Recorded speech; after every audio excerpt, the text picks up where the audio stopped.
नमस्कार दोस्तों। तो आप लोगों का प्री का रिजल्ट भी आ गया और जिन जिन लोगों का सिलेक्शन हो गया उन लोगों को बहुत बहुत बधाई और अपनी तैयारी में आगे की लग जाओ। जिन लोगों का नहीं हुआ है वो भी चिंता मत करो, दूसरी वैकेंसी भी जल्द आने वाली है, इसी साल में आ जाएगी। तो देखो, आप लोगों का एक सेकंड भी वेस्ट किए बिना आज का वीडियो हम शुरू करते हैं। ये सब डिटेल है अपने कोर्स के बारे में। मैं आज आपको किसके बारे में बताऊंगा, अपना जो इंग्लिश का कोर्स है उसके बारे में बताएंगे कि हम क्या पढ़ाएंगे, कैसे इंप्रूवमेंट आएगा आप लोगों के अंदर।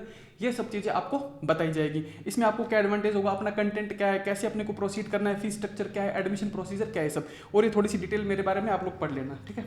उसके बाद चलो, आप लोगों का एक सेकंड भी वेस्ट किए बिना अपना वीडियो हम शुरू करते हैं। देखो, मैंने आज दिन तक एक भी वीडियो यूट्यूब पर ऐसा लुभावना वीडियो नहीं डाला जिसके पीछे मेरा मोटिव ये रहा हो कि मेरे व्यूज मिल जाएं या मेरे व्यूज बढ़ जाएं, लाइक मिल जाए, सब्सक्राइबर बढ़ जाए। ऐसा कोई भी वीडियो नहीं डाला आज तक। जब भी डाला है पूरा कंटेंट डाला है। देखो, पहले जो डाला था उसके अंदर पूरे 22 वीडियो हैं, पूरा कंटेंट डाला था, पूरा कोर्स डाला था। इवन बच्चों की मतलब सहूलियत के लिए भी लिखा था कि वीडियो नंबर 1 2 3 पूरा एकदम सीक्वेंस वाइज डाला था। आप देखना पूरे यूट्यूब पर ना इस तरीके से पूरा कोर्स लाइन टू लाइन किसी ने भी नहीं डाल रखा है। किसी का वीडियो नहीं मिलेगा आपको, मिलेंगे रैंडम वीडियो मिलेंगे, उससे बच्चे को कोई फायदा नहीं होता है। एक्चुअली में वो बच्चे का टाइम वेस्ट करते हैं, इसलिए हमने आज तक ऐसा काम नहीं किया कभी भी ना। तो आप थोड़ा भरोसा रख सकते हो इस बात के लिए। उसके बाद देखो, आप लोगों का समय बहुत कीमती है, मुझे पता है। ऑलरेडी देखो वैकेंसी कितनी हो चुकी है, 1096, यानी कि 1100 वैकेंसी हो चुकी है। ये आपकी जिंदगी में इतना बड़ा गोल्डन चांस आपको मिला है ना, आप सोच नहीं सकते। हो सकता है आपको दोबारा इतनी बड़ी वैकेंसी देखने को ना मिले, क्योंकि भाई कितनी 2-4 वैकेंसी और आएगी 10 सालों में, तो हो सकता है उसमें इतनी बड़ी वैकेंसी ना आए। तो इस मौके को किसी भी हालात में अपने हाथ से जाने नहीं देना है। आपको खूब तैयारी करनी है इस बार ना, अपनी जान लगा देनी है पूरी इस वैकेंसी के लिए, ठीक है। उसके बाद देखो कितना गोल्डन टाइम। और दूसरी बात, जिन लोगों का प्री नहीं है उनके लिए मैंने पहले भी बोला कि नई वैकेंसी जल्दी आने वाली है, तो चिंता करने की कोई बात नहीं। आप लोग भी अपनी तैयारी में जुट जाओ। अब देखो, अब हम सीधा सीधा बात करते हैं पेपर 4 की। पेपर 4 की बात करते हैं, क्योंकि पेपर 4 कितने नंबर का है, 200 नंबर का है ना। और उसमें दो चीजें हैं, एक तो कौन है हिंदी और दूसरी कौन है इंग्लिश। अब देखो, पहले बात करते हैं हिंदी की। हिंदी में क्या होगा, क्योंकि मैंने ऐसा देखा है बच्चे ना ज्यादा क्लास देखना प्रेफर नहीं करते हैं, क्योंकि देखो मेंस के लिए कितना टाइम होता है, 4 महीने 4.5 महीने, मतलब 120 एक दिन होते हैं मुश्किल से। और हिंदी बच्चों की थोड़ी ठीक होती भी है। हिंदी में जो जरूरत होती है बच्चों को, वो जरूरत होती है प्रैक्टिस की, है ना। तो प्रैक्टिस आपको यहाँ खूब करवाई जाएगी। अपनी जो राज RS की वेबसाइट है उसके ऊपर भी आपको खूब सारी प्रैक्टिस मिल जाएगी। और दूसरी बात देखो, जो भी काम की चीजें हैं वो सारी आपको आर्गन मैडम के द्वारा करवा दी जाएगी। जो भी आपका कंपोजिशन पार्ट है हिंदी का, वो आर्गन मैडम आपको यूट्यूब पे करवा देंगे पूरा, मतलब जहां कहीं भी होगा यूट्यूब पे या फिर ऐप पे आपको पूरा करवा देंगे। तो आपको उसको टेंशन लेने की आपको कोई जरूरत नहीं है। राज RS की वेबसाइट पे आपको खूब सारी एक्सरसाइज मिलेगी। उसके बाद देखो, पिछली बार अपने ने टारगेट 120 एक चलाया था, वो टारगेट 120 का पूरा मैटर आपको मिल जाएगा। अब जितनी प्रैक्टिस कर सकते हो उतनी करो, कोई प्रॉब्लम नहीं है, ठीक है। अब उसके बाद देखो, दूसरा सब्जेक्ट कौन सा है, इंग्लिश। अब अपनी किसकी बात करते हैं, पर्टिकुलरली इंग्लिश की। देखो एक मिनट, आपके एग्जाम में इंग्लिश कितने कितने मार्क्स की आएगी। आपके एग्जाम में इंग्लिश आएगी 94 मार्क्स की, जिसमें देखो 10 नंबर की तो आएगी ग्रामर। ग्रामर में कितने टॉपिक आपके, 7 टॉपिक है। टेंस है, मॉडल है, प्रीपोजिशन है, एक्टिव वॉइस, पैसिव वॉइस है, नरेशन है और आर्टिकल है, डिटरमिनर है। कितने टॉपिक हो गए, 7। उसके बाद देखो 7 टॉपिक आएंगे और कितने नंबर के पूछे जाएंगे आपसे, 10 नंबर के, ठीक है सर। 10 नंबर की वो कैब आएगी, उसमें क्या कहेगा, 2 नंबर के साइनो आएंगे, 2 नंबर के एंटो, कितने हो गए, 4 नंबर। 2 नंबर के वन वर्ड कितने हो गए, 6 नंबर। 2 नंबर के कंफ्यूजिंग वर्ड कितने नंबर हो गए, 8 नंबर। 1 नंबर की फ्रेजल वर्ब और 1 नंबर की इडियम, कितने हो गए, 10। यानी कि 20 नंबर का तो अपने क्या आया, ग्रामर प्लस वो कैब, ठीक है सर। उसके बाद देखो 30 नंबर की क्या आएगी, कंपोजिशन।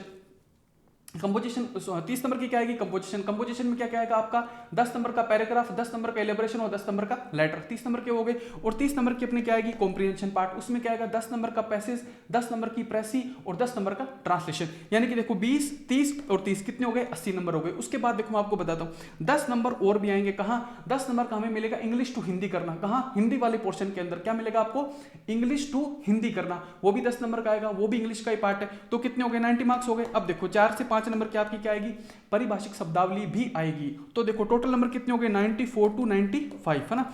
यानी कि इंग्लिश का वेटेज बहुत ज्यादा है। आप देखो मतलब इवन इस एग्जाम में आप देखो पूरा पेपर कितने नंबर का, तो 800 नंबर का, और उसमें से 94 टू 95 मार्क्स की अकेला कौन सब्जेक्ट आ रहा है, अकेला आ रहा है इंग्लिश। यानी कि इसका परसेंटेज देखो आप 10 से 12% से भी ज्यादा है। इतना बड़ा सब्जेक्ट कोई नहीं है।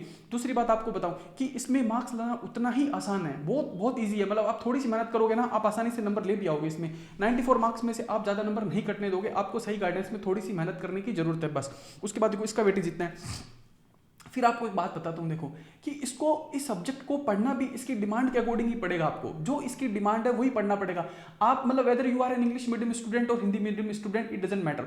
आप मतलब कोई से भी मीडियम से हो, इससे कोई फर्क नहीं पड़ता है, लेकिन आपसे एग्जाम में जो पूछा जाएगा ना वो चीज़ें आपको तैयार करके जानी पड़ेगी, है ना। जैसे देखो मैं आपको एक बात बताता हूँ कि एसएससी में क्या होता है ना, एसएससी का एग्जाम आप लोगों ने सुना होगा, उसमें क्या होता है कि मैथ्स आती है। क्या आती है? मैथ्स।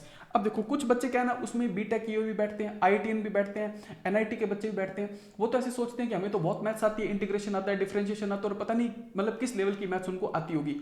मैंने भी वो एग्जाम दिया और बहुत बार क्रैक किया मैंने सिर्फ बीए कर रखा है ना, उसके बावजूद भी मैंने उस एग्जाम को इतनी बार क्रैक किया, मतलब खूब मुझे अच्छी पोस्ट भी मिली उसके अंदर।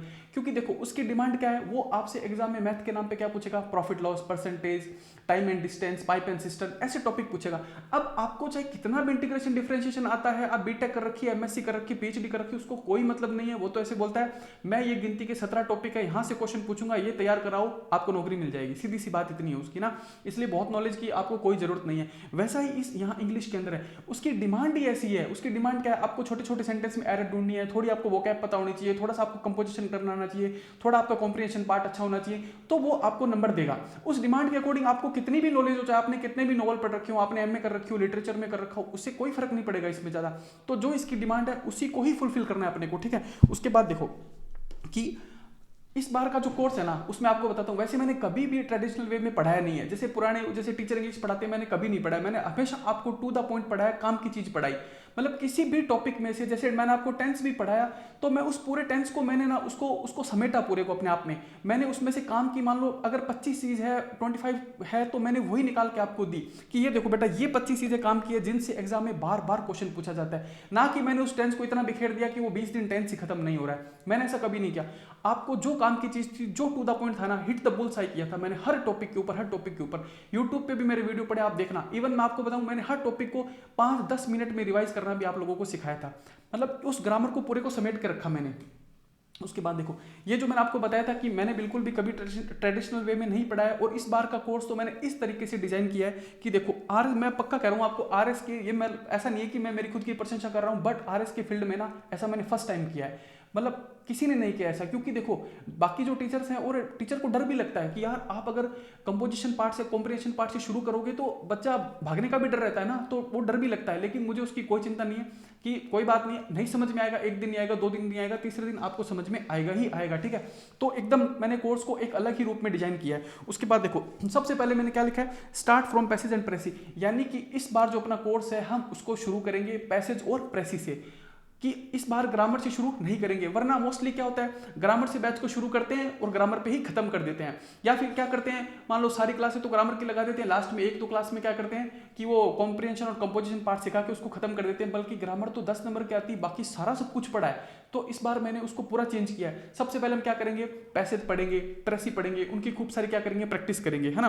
फिर देखो खूब प्रैक्टिस करेंगे अपने इस बार उनकी। उसके बाद देखो मैं आपको बता दूं कि आप मिनिमम लेके चलो, अगर आप 30 दिन लिखोगे ना, अगर आप ईमानदारी से 30 दिन लिखोगे, आप में इंप्रूवमेंट आएगा ही आएगा। अगर आपको कोई प्रॉब्लम हो, कोई डाउट हो, आप मेरे को सैटरडे संडे आके पूछ सकते हो, ठीक है। देखो मैं आपको बताता हूँ, आप सैटरडे संडे आ सकते हो, मेरे अपनी कॉपी चेक करवा सकते हो, अपने डाउट पूछ सकते हो। कहाँ आना है आपको आना है कनेक्शन सेंटर अपना, जो कनेक्शन सेंटर है अपना कहाँ, त्रिवेणी पे, वहां आ सकते हो। मैं आपको सुबह 7 बजे से शाम को 7 बजे तक वहीं मिलूंगा अपने कनेक्शन सेंटर पे। कब, सैटरडे और संडे। आप कभी भी आके पूछ सकते हो। हाँ, अगर कुछ बच्चे भाई जयपुर में नहीं रहते हैं, बाहर रहते हैं, तो वो टेलीग्राम पे भी पूछ सकते हैं, टेलीग्राम पे, व्हाट्सएप पे, कहीं भी पूछ सकते हैं, आपको डाउट बता दिए जाएंगे, ठीक है। वरना यहाँ तो मैं अवेलेबल रहूंगा ही रहूंगा 2 दिन फुल डे। आपको जरूर आना है, अपने डाउट को सब पूछने हैं, कॉपी चेक करवानी है कि क्या इंप्रूवमेंट हो सकता है, क्या नहीं हो सकता है, सब कुछ पूछना है आपको। फिर देखो दूसरी बात ये, कई बार बच्चे पता है क्या बोलते हैं कि सर मैंने तो खूब प्रैक्टिस कर ली, मैंने तो ये कर लिया, मैंने वो कर लिया, अब भी मेरा इंप्रूवमेंट नहीं आया। तो इस बार उसका भी एक मैंने सॉल्यूशन निकाला है। अगर कोई बच्चा ऐसा बोलेगा कि सर मैंने तो खूब प्रैक्टिस कर ली बट मेरा इंप्रूवमेंट नहीं आया, उसका क्या सॉल्यूशन है मैं आपको बताता हूं। देखो उसका सॉल्यूशन ये है, वैसे तो मैं आपको कोर्स में वो डिटेल में बता दूंगा, बट एक बार के लिए आप जान लो थोड़ा सा। उसका सॉल्यूशन ये है, देखो आपको 2 शीट मिलेगी, यानी कि 2 डीपीपी मान लो या 2 शीट मान लो डेली की। पर डे की कितनी मिलेगी, 2। एक तो क्या होगी सीडब्ल्यू मतलब एक तो होगा क्लास वर्क और एक क्या होगा, होमवर्क, है ना। इन दोनों में क्या होगा, क्लास वर्क में तो क्या होगा, ग्रामर और वोकैब और ट्रांसलेशन की प्रैक्टिस होगी, और होमवर्क में क्या होगा, कंपोजिशन एंड कॉम्प्रिहेंशन पार्ट की प्रैक्टिस होगी। अब देखो अगर आप 20 दिन बाद आके मेरे से बोलते हो कि सर इंप्रूवमेंट नहीं आया, मेरे नंबर नहीं आ रहे, तो मैं आपको बोलूंगा कि आप एक काम करो, मेरे को 1 से 20 दिन तक की सब डीपीपी डे लिखा होगा 1 2 3 4 5 6 7 ऐसे 20 मान लो, तो आप आके बोलोगे कि सर इंप्रूवमेंट नहीं आया, तो मैं आपको बोलूंगा कि आप एक काम करो, मुझे 1 से 20 तक का आपका HW और CW चेक करवाओ। अगर आपने ईमानदारी से लिखा होगा तो इंप्रूवमेंट पक्का आएगा, अगर आपने नहीं लिखा होगा तो फिर इंप्रूवमेंट देखो नहीं आ सकता है। और अगर आप कॉपी चेक कराओ, अगर आपने सही से सब कुछ लिखा भी है, सब कुछ फॉलो भी किया है, उसके बाद भी इंप्रूवमेंट नहीं आया तो भी मैं आपको सोल्यूशन बताऊंगा। बट इतना तो आपको करना ही पड़ेगा, HW और CW ये तो आपको पक्का करना पड़ेगा। अब ये दोनों क्या होगा, इसमें क्या होगा, ये मैं जब आपको कोर्स की थोड़ी डिटेल दूंगा तो मैं आपको बता दूंगा, ठीक है। उसके बाद देखो इस जो अपना कोर्स है उसके अंदर देखो ऐसा कोई भी लफड़ा मैंने नहीं रखा सेक्शन वाइज टॉपिक वाइज। ऐसी जो पेपर होते हैं ना कि सेक्शन वाइज टेस्ट है, टॉपिक वाइज टेस्ट है, ये है वो है, 16 टेस्ट बड़े हैं, 20 टेस्ट बड़े हैं, 4 टेस्ट छोटे हैं, ऐसा कुछ भी नहीं सिस्टम रखा है।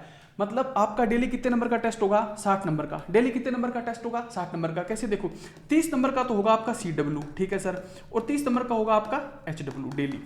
30 नंबर में वो भी मैं आपको बता दूंगा क्या क्या होगा। 30 नंबर में देखो 10 नंबर की डेली क्या होगी, ग्रामर। 10 नंबर की डेली क्या होगी, वोकैब। 10 नंबर का डेली क्या होगा, ट्रांसलेशन। और देखो HW में चेंज करता रहूंगा, कभी पैसेज कभी प्रेस इलैबोरेशन, वो मैं आपको जब अभी कोर्स की डिटेल दूंगा तो आपको बता दूंगा। तो देखो डेली कितने नंबर का टेस्ट होगा आपका, 60 नंबर का। 60 नंबर का मतलब आपको मैं बताता हूं, इसका मतलब ये होता है कि फुल लेंथ टेस्ट होगा आपका डेली का डेली, है ना। इंप्रूवमेंट आएगा ही आएगा। फिर देखो ग्रामर तो करनी ही करनी है, अपने को प्रैक्टिस बहुत ज्यादा करनी है, इस बार प्रैक्टिस का ही खेल होता है सारा। 60 नंबर का टेस्ट डेली लिखना है अपने को, फुल लेंथ ही ये मान लो आप। अब आप ये सोचोगे कि सर डेली 60 नंबर का टेस्ट होगा तो हम कैसे मैनेज करेंगे, क्योंकि हमें और भी तो सब्जेक्ट पढ़ने ना, वो मेरी जिम्मेदारी है। वो मैनेज कैसे करना है वो मैं आपको अभी बता दूंगा सब कुछ। आप मतलब आपको ऐसा कुछ भी नहीं बनाया कि हवा में बना दिया हो और बच्चा मैनेज ही नहीं कर पा रहा है, ऐसा नहीं बनाया। मैनेजेबल है ऐसा ही बनाया हमने ना सब कुछ, वो मैनेज करवाना मेरी जिम्मेदारी, आप उसकी चिंता मत करो। देखो मैं आपको कोर्स दिखाई देता हूँ, 1 मिनट रुको। ये देखो कोर्स की PDF दिख रही है आप लोगों को, मैं आपको बता देता हूँ। देखो ये अपना इंग्लिश का कंप्लीट कोर्स है, ठीक है। देखो कितने महीने चलेगा, 3 महीने। यहाँ 3 महीने मैंने लिखे हैं, बट मैं कोशिश करूंगा कि मैं आपको इनको रेगुलर 50 क्लास में ही खत्म कर दूं। मतलब मेरा टारगेट फुल ये रहेगा कि मैं इसको जल्दी से जल्दी खत्म कर दूं। मतलब मैं ऐसा नहीं रखूंगा इस बार सैटरडे संडे की छुट्टी है वो नहीं रखेंगे, जल्दी से जल्दी इसको खत्म करने की कोशिश करेंगे, क्योंकि यार बहुत आपको पढ़ना भी तो और है ना, और मतलब एग्जाम भी ज़्यादा बहुत दूर तो नहीं है, मेंस का जल्दी है। फिर देखो मतलब कितने लेक्चर होंगे टोटल 50 लेक्चर होंगे आपके ना। 4 डेज ए वीक लिखा है, मतलब एक हफ्ते में 4 होंगे, बट ये एक बार लिखा है कि कोई प्रॉब्लम हो जाए और हो जाए तो इसलिए, वरना तो मतलब पूरा वीक ही चलेगा, मैं आपका खत्म करवा दूंगा बहुत जल्दी, ठीक है। उसके बाद देखो एक डाउट क्लास होगी। डाउट क्लास एक क्या यार, आप डाउट क्लास आप आओ ना सैटरडे संडे मेरे पास, सुबह से शाम आओ, आपको जो डाउट है वो बताओ, वहाँ बैठ के लिखो, लिख के चेक कराओ, सब कुछ करो आप, ठीक है। उसके बाद लेक्चर ड्यूरेशन ये 1-1.5 घंटे की। डीपीपी देखो, डीपीपी कितनी मिलेगी आपको, 50। उसके बाद देखो फीस कितनी है, 5500 रुपए, इसकी चर्चा करेंगे बाद में, ठीक है। अभी देखो पहले कोर्स की बात करते हैं।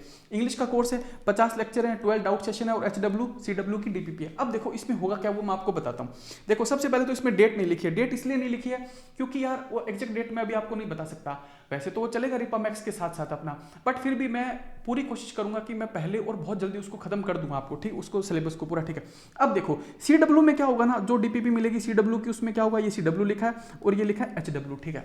अब देखो ये जो CW में क्या होगा, 30 नंबर का होगा CW डेली आपका। उसमें देखो क्या होगा, 10 एरर के क्वेश्चन होंगे, 10 नंबर के। ऐसा ही आपके एग्जाम में आता है ना भाई, एग्जैक्टली 10 ही क्वेश्चन आते हैं एरर के, 10 ही नंबर के होते हैं, ठीक है सर। उसके बाद देखो 10 नंबर की क्या होगी, वोकैब के 10 ही क्वेश्चन आते हैं, 10 ही नंबर की होती है, तो 10 नंबर की क्या होगी, वोकैब। कितने हो गए, 20 नंबर। अब देखो वोकैब में क्या होता है, 2 नंबर का साइनो, 2 नंबर का एंटो, 2 नंबर के कंफ्यूजिंग वर्ड, 2 नंबर के वन वर्ड, कितने हो गए, 8। 1 नंबर की फ्रेजल वर्ब और 1 नंबर की ईडियम, कितने हो गए, 10 नंबर की वोकैब आती है, ठीक है सर। यानी कितने नंबर हो गए, 20। अब तीसरी बात देखो, 5 ट्रांसलेशन, यानी कि 5 सेंटेंस है, आता कितने नंबर का है, 10 नंबर का। इसमें क्या होगा, हिंदी टू इंग्लिश होगा, यानी कि जो आपके एग्जाम में आता है ना हिंदी से इंग्लिश में ट्रांसलेशन करना, वो वाला होगा। कितने नंबर का आता है, 10 नंबर का। क्वेश्चन कितने आते हैं, 5। एक क्वेश्चन कितने नंबर का होता है, 2 नंबर का। यानी कि 10 नंबर का ट्रांसलेशन हो गया, 10 नंबर की एरर होगी, 10 नंबर की वोकैब होगी। यानी कि CW कितने नंबर का हो गया, 30 नंबर का। घर से आपको नहीं करके लाना है, जब भी क्लास शुरू होगी उससे 10 मिनट पहले मिलेगा आपको करना है उसको। उसके बाद क्लास शुरू होने से पहले उसी को डिस्कस करेंगे, 10 मिनट लगेंगे। अब देखो इस CW में, इस CW की क्या खासियत है ना कि ये 10 एरर के क्वेश्चन, 10 वोकैब के क्वेश्चन और 5 ट्रांसलेशन के क्वेश्चन, अगर आप ईमानदारी से करते हो ना, थोड़ी प्रैक्टिस करते हो डेली, तो ये मात्र 10 से 15 मिनट का ही काम है यार। आप 15 मिनट तो निकाल सकते हो ना क्लास से पहले, 15 मिनट तो निकाले जा सकते हैं। इतना मैनेज तो आप कर सकते हो कि आप 15 मिनट पहले आपको पेपर दे दिया, आपने सोल्व किया, फिर क्लास लगाएंगे, क्लास में आप डाउट भी पूछ सकते हो, और मैं तो आपको इसको डेली सोल्व करवाना ही आपको, ठीक है। ठीक है, ये तो बात होगी किसकी, CW की। मैनेज हो सकता है 15 मिनट, हो सकते हैं सर, ठीक है। उसके बाद बात करते हैं HW की। देखो HW में क्या होगा ना, HW में क्या होगा, ये आपको घर से करके लाना होगा। इसमें क्या होगा, आपको शुरू में क्या मिलेगा, एक पैसेज, ठीक है सर, फिर क्या मिलेगा, एक प्रेसी, ठीक है सर, फिर क्या मिलेगा, ट्रांसलेशन, कैसा, इंग्लिश टू हिंदी, जो हिंदी वाले पोर्शन में आता है ना, इंग्लिश टू हिंदी, 10 नंबर का है वो, सोचो 10 नंबर का है वो, तो कितने हो गए देखो, 10 नंबर का पैसेज, 10 नंबर की प्रेसी, 10 नंबर का ट्रांसलेशन, कितने नंबर हो गए, 30 नंबर, है ना। ये आपको थोड़ी सी मतलब आप मान लो रोज की आपकी 1 आध घंटे की प्रैक्टिस घर की आपको करनी ही पड़ेगी, लेकिन आप निश्चिंत रहो ना यार, आपको 1 घंटा ही तो देना पड़ रहा है, बाकी सारी जिम्मेदारी मेरी है ना, 1 घंटा दे सकते हो आप, इंप्रूवमेंट बहुत जबरदस्त आएगा, ये मेरी गारंटी है, ठीक है। अब देखो ये जो CW है ना, ये तो सेम चलेगा आपका 50 दिन ऐसा का ऐसा, 10 एरर, 10 वोकैब और 10 नंबर का ट्रांसलेशन, सेम टू सेम ऐसा का ऐसा ही चलेगा। लेकिन देखो HW बदलता जाएगा, अब मैं आपको बताता हूं कैसे बदलेगा। पैसेज चला, प्रेसी चली, और क्या चला, ट्रांसलेशन। ये देखो ये लगातार चलेगा, कितने दिन तक चलेगा देखो, ये चलेगा, देखो मैं आपको बताता हूं, यहां तक चलेगा, ये यहां तक चलेगा, देखो 27 क्लास तक, यानी कि 27 क्लास तक तो क्या चलेगा आपका, सिर्फ HW में एक पैसेज लिखना है, एक प्रेसी लिखनी है, और ट्रांसलेशन करना है, कौन सा, इंग्लिश टू हिंदी वाला। कब तक, 27 क्लास तक। 27 क्लास का मतलब ये होता है कि आपने 27 तो पैसेज सॉल्व कर लिए, 27 आपने प्रेसी लिख ली, और आपने सोचो इतना सारा 27 दिन तक क्या किया, ट्रांसलेशन किया, यानी कि 27 पैराग्राफ का ट्रांसलेशन भी किया, कैसे, इंग्लिश टू हिंदी। ये तो 27 दिन। अब देखो मैं आपको सही बात बता रहा हूं, 27 प्रेसी लिखना बहुत है, खूब है, आप सच में सीख जाओगे 27 के बाद। 27 पैसेज करना, सोल्व करना भी अपने आप में बहुत बड़ी बात है। तो 27 आपने प्रैक्टिस की, उसके बाद देखो क्या होगा, उसके बाद देखो, उसके बाद 28th क्लास में आपको क्या पढ़ाया जाएगा, लेटर। अब देखो अब क्या होगा, प्रेसी की जगह मैं क्या डाल दूंगा, लेटर। अब अगली बार से आपको प्रेसी की जगह क्या मिलेगा, लेटर। यानी कि देखो पैसेज अपनी जगह ही रहेगा, और अब उस प्रेसी की जगह क्या गया, लेटर, और ट्रांसलेशन अपनी जगह रहेगा, ठीक है सर। अब देखो पैसेज की तो खूब प्रैक्टिस हो रखी है, 27 तो यहाँ रखी थी, 28 एक यहाँ और कर ली, और 29 यहाँ कर ली, यानी कि आपने पैसेज कितने कर लिए, 29। देखो मैं कहीं लिख देता हूं ना, आपने पैसेज कितने कर लिए, पैसेज कौन से है, अनसीन पैसेज, जो 5 क्वेश्चन आंसर लिखने होते हैं ना वो, ठीक है सर। पैसेज कितने हो गए, 29। प्रेसी कितनी होगी, यहां तक प्रेसी होगी आपकी 27। अब देखो 27 प्रेसी होगी। अब मैं आपको एक बात और बताता हूं कि मैंने पैसेज और प्रेसी को ही पहले क्यों डाला है, उसकी एक वजह है। क्योंकि देखो अगर मैं पैराग्राफ को पहले डाल दूं या फिर इलेबोरेशन को पहले डाल दूं तो वो एक मुश्किल चीज है। क्यों, क्योंकि देखो पैराग्राफ में क्या होगा, मान लो इतना सा टॉपिक लिख दिया कि वो डीप सीक लिख दिया या फिर कुछ आर्टिफिशियल इंटेलिजेंस लिख दिया, अब आपको उसके ऊपर कितने वर्ड लिखने हैं, 200 वर्ड। तो अगर शुरुआत में बच्चे को इस तरीके से सिखाया जाएगा ना कि यार ये लो आर्टिफिशियल इंटेलिजेंस दे दिया, कल 200 वर्ड लिख के लाना, बच्चा नहीं लिख के ला सकता, उसके लिए मुश्किल है वो चीज। इसलिए आपको शुरू में ऐसी चीज दी जाएगी जो थोड़ी आसान है, जैसे पैसेज, अनसीन पैसेज आपको दे दिया, आप उसको आराम से पढ़ो, नीचे क्या है 5 क्वेश्चन पूछे, उनका आंसर कहां मिलेगा, उस पैसेज में ही तो मिलेगा ना। तो ये एक आसान चीज है सिखाने के लिए। तो पहले किससे सिखाएंगे, पैसेज से, पैराग्राफ इलेबोरेशन बाद में लेके आएंगे। फिर देखो पैसेज के साथ मैंने क्या रखा, प्रेसी। क्यों रखी प्रेसी, क्योंकि देखो प्रेसी भी एक सिंपल चीज है, कैसे कि आपको 180 वर्ड तो लिखे मिल गए, उसके बाद आपको प्रेसी में करना क्या है, इन 180 में से निकाल के कितने वर्ड लिखने हैं, 60। आप थोड़ी मेहनत मशक्कत करोगे, अपना दिमाग लगाओगे तो आप धीरे धीरे सीख जाओगे कि यार 180 में से मेरे को 60 वर्ड निकाल के लिखनी है, 60 वर्ड निकाल के लिखनी है। तो आप कोशिश करोगे तो सीखते जाओगे।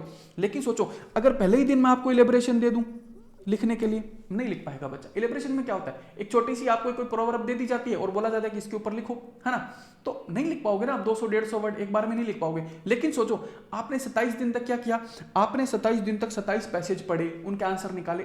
शुरू में लगेगा आपको एक पैसेज को 2 बार पढ़ना पड़ेगा, 3 बार पढ़ना पड़ेगा, फिर उसके आंसर निकलेंगे, बट एक रास्ता तो है चलने के लिए, पढ़ के निकाल तो सकते हैं, है ना, ठीक है सर।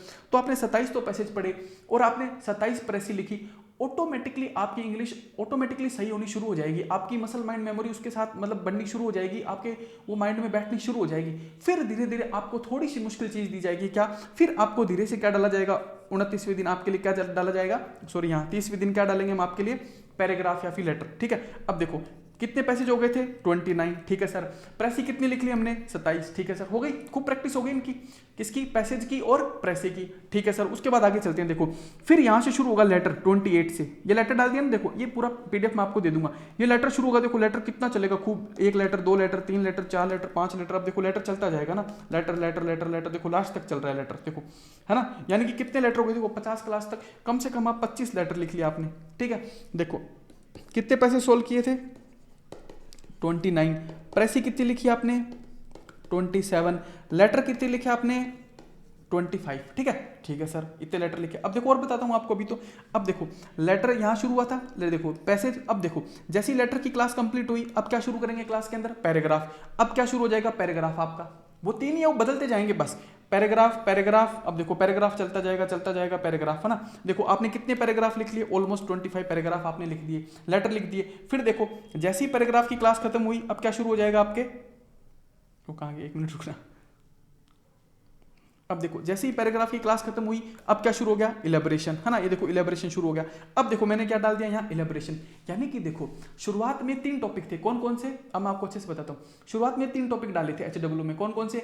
एक तो था पैसेज, अनसीन पैसेज, जिसमें से आंसर निकाल के 5 आंसर लिखने होते हैं, वो था एक टॉपिक। दूसरा टॉपिक था प्रेसी, और तीसरा टॉपिक था ट्रांसलेशन। ऑलमोस्ट ये मान लो 30 दिन चले, वो 30 दिन में वो खत्म हो गए। यानी कि 30 दिन आपने 30 पैराग्राफ के ट्रांसलेशन किए, 30 प्रेसी लिखी, 30 अनसीन पैसेज सॉल्व किए, अब वो खत्म हो गए। अब क्या शुरू हो गया? अब शुरू हो गया उसकी जगह इलेबोरेशन, पैसेज और लेटर। यानी ऑलमोस्ट ये भी आप 30 लिखोगे, 30 इलेबोरेशन लिखोगे, 30 पैसेज लिखोगे, 30 पैराग्राफ लिखोगे, और 30 ही क्या लिखोगे? लेटर लिखोगे, लेटर या रिपोर्ट जो भी हो 30। अब देखो 30 की प्रैक्टिस बहुत होती है। आप देखना कहीं भी ना आपको अगर लिस्ट भी मिलेगी ना, बहुत लंबी सारी लिस्ट भी, उसके अंदर भी इतने ही होते हैं 25-30 ही, जबकि उनकी प्रैक्टिस आप कभी नहीं करते हो। आपको लिख के दे देता है कोई भी, प्रैक्टिस आप करते नहीं हो, क्योंकि उसका सही रास्ता आपको नहीं पता होता है करने का। अब कितने मिल गए आपको? 30, है ना। तो देखो आपने सब कुछ अच्छी प्रैक्टिस कर ली 30 की, ठीक है। अब देखो आप इसको इजीली मैनेज कर सकते हो घर पे। CW मेरी जिम्मेदारी क्लास में करवाना, HW के लिए आपको डेली 1 घंटा निकालना पड़ेगा, बस इतना ही आपको काम करना है। और देखो ये पूरा कोर्स है, मैं इसको एक बार इसको अच्छे से मिटा देता हूँ, आपको दिख जाएगा पूरा। 1 मिनट रुकना, थोड़ा सा मिटा देता हूँ ना, ताकि आपको साफ साफ दिख जाए।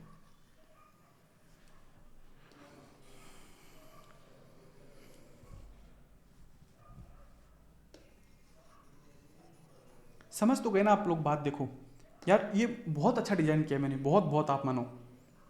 मेहनत तो मेरे लिए बहुत है, बट फिर भी करेंगे इस बार जरूर, सब कुछ अच्छा करेंगे, ठीक है। क्योंकि देखो आप कहीं कभी भी देखना कि यार चीजें क्या ग्रामर से शुरू होती है, ग्रामर पे खत्म हो जाती है, और लास्ट में क्या 5-6 क्लास के अंदर वो खत्म करवा दिया जाता है। और 5-6 क्लास में आप कितनी प्रैक्टिस कर लोगे यार? 5 क्लास में क्या कर लोगे? एक लेटर लिख लोगे, एक प्रेसी लिख लोगे, एक इलेबोरेशन कर लोगे, उससे कुछ नहीं होता है। अच्छी प्रैक्टिस करनी पड़ेगी अपने को। बहुत अच्छा कोर्स डिजाइन किया। अब देखो आप अच्छे से क्लास नंबर 1 सिलेबस डिस्कस करेंगे, और देखो 10 एरर, 10 वोकैब, 10 ट्रांसलेशन। ये तो ऐसे ही चलेगा पूरे कोर्स के टाइम, इसको तो भूल जाओ। HW में क्या चलेगा? एक पैसेज, एक प्रेसी और ट्रांसलेशन, है ना। ये कितने दिन चलेगा? ऑलमोस्ट ये मान लो 30 दिन चलेगा, ठीक है सर। 30 दिन के बाद क्या हो जाएगा? Syllabus change. पैसेज की जगह तो क्या आ जाएगा? पैराग्राफ। प्रेसी की जगह क्या आ जाएगा? इलेबोरेशन। और ट्रांसलेशन की जगह क्या आ जाएगा? लेटर। वो भी कितने चलेंगे? 30 दिन चलेंगे लगभग, मान लो 25-30 दिन, वो भी बाद में क्या हो जाएगा? खत्म। और आप कितनी प्रैक्टिस कर चुके? 30। आप मेरी बात मानो, अगर आपने 30 पैसेज पढ़ लिए अच्छे से, उनके आंसर कर दिए, 30 की प्रेसी बना ली, 30 पैसेज के ट्रांसलेशन कर दिए, 30 पैराग्राफ लिख दिए, 30 इलेबोरेशन लिख दिए, दिमाग लगा के अपना, कैसे भी, कोई बात नहीं, शुरू में अच्छा लिखोगे, धीरे धीरे अच्छा लिखोगे। 30 लेटर आपने लिख दिए, अगर आप में इंप्रूवमेंट ना आए ना, तो मेरी गारंटी है ना, आप मुझे आके कह देना सर ये सब कुछ मैंने कर लिया, इंप्रूवमेंट नहीं आया, उसके बाद भी मैं आपको सोल्यूशन बताऊंगा, ठीक है। बट आप इतनी प्रैक्टिस करके तो देखो होगा। और देखो इसको मैनेज कैसे करना है, बहुत आसान है। इसके बारे में तो भूल जाओ, सब मैं करवाऊंगा अपने आप। 15 मिनट पहले, क्लास से पहले आपको पेपर मिलेगा, सॉल्व कर लेना, क्लास में मैं करवा दूंगा। ये इसके लिए आपको 1 घंटा निकालना पड़ेगा डेली का, बस, इससे ज़्यादा आपको कुछ नहीं करना है। बाकी वीडियो देखने आप टेंशन फ्री रहो, ठीक है। उसके बाद चलो, ये तो हो गया पूरा कोर्स के बारे में।